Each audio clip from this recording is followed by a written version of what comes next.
Well, folks, this film already has my favorite line of the year. It's scooter time.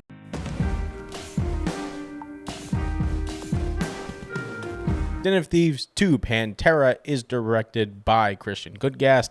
He returns as the director-writer from the 2018's original Den of Thieves. And, well, let's talk about the categories and give it a score. First, acting. First off, Gerard Butler is absolutely crazy. He was crazy in the first one. I rewatched the first one this morning so that I had a refresher on what this film was about because it happened, 6-7 years ago. I wanted a refresher, and yeah, Gerard Butler is still crazy in this film as he was in the first. But it is O'Shea Jackson Jr. who falls down on the sword. And what I mean by that is he did really well in the first one because he had limited screen time due to the twist of the whole entire film. This one, he's kind of forward with being one of the main characters. And, yeah, he's not that great. I loved him in Straight Outta Compton. I think, he played his father very well.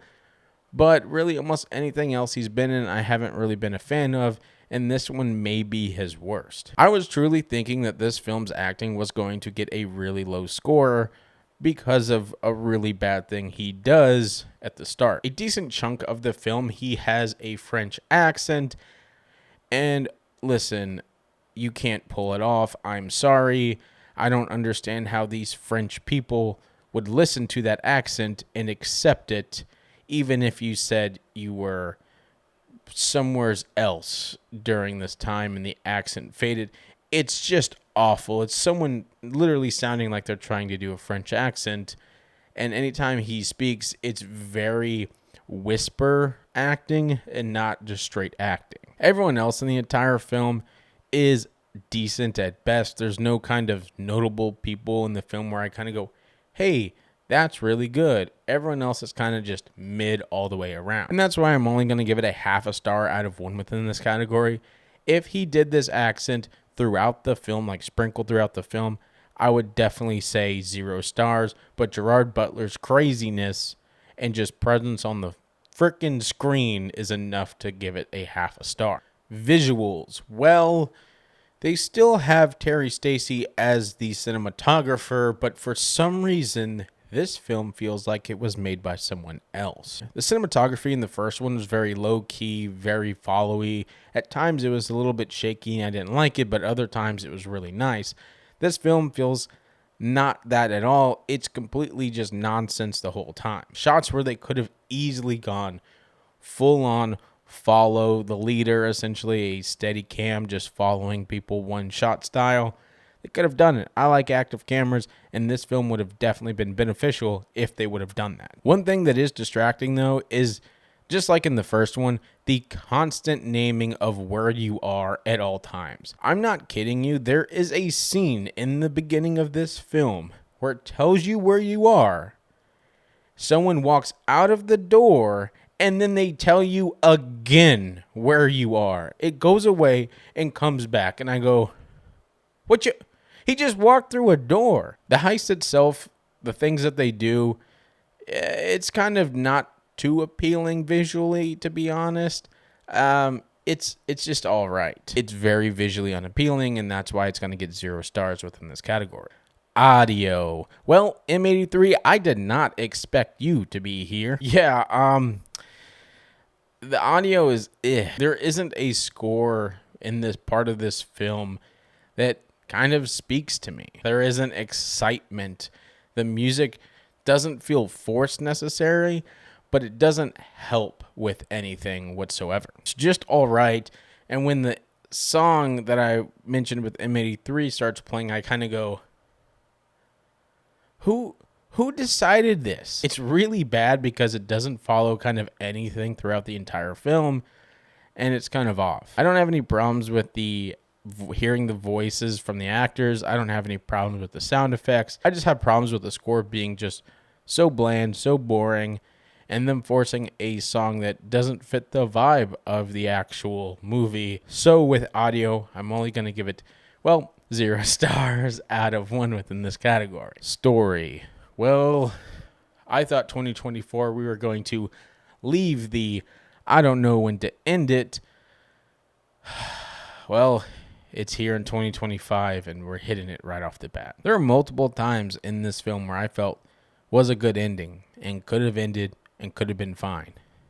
And it kept going and going and going. The pacing of this film also is rough. There's also many lines in this film that if you're really putting your keen ears to, well, you'll feel dumb. You'll feel like the writer is treating you like a complete moron because they are explaining things that had already been explained. Like my issue with the walking through the door and now seeing the location once again, there is a line in the film where they explain something that was explained like 10 seconds, 20 seconds beforehand. I don't like it when people write in extra exposition just to explain something so people don't complain about it online. And I go, it's just going to make me, someone who nitpicks, complain because I noticed it and it's frustrating. Also, this film really deals with chance. Like, I mean, it's an action film, so I'm not supposed to really take it too seriously, but I also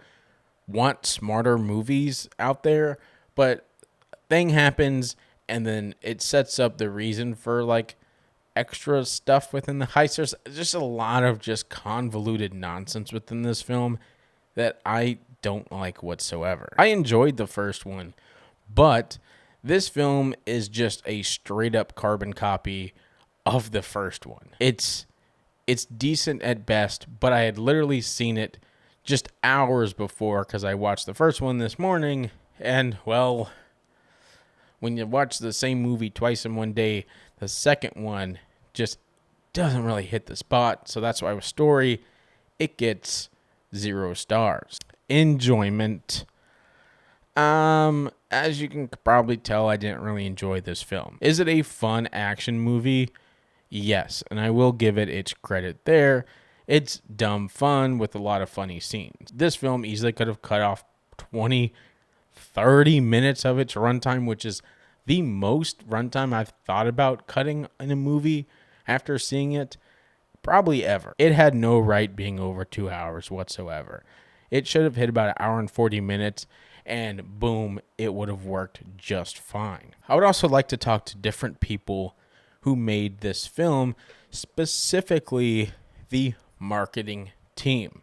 I have one word for you, and that word you probably already know and probably already used it, and I don't want to give more context to it. Photoshop, please. I didn't notice until something happened in the movie, and I went, hey, I've seen that before. And then I looked back and I went, oh my. They did that. I laughed when I saw what I saw because I went, I just can't believe that they would allow this. A major studio for a big production doing something this small that has big ramifications, if people are paying attention, is inexcusable. I was going to give this a 0.5 star in this category for it being just a fun action film with some cool heist moments. But after I saw what I saw and my mind remembered what I remembered, I can't give this anything. It's frustrating, especially if you know, yeah. Ugh.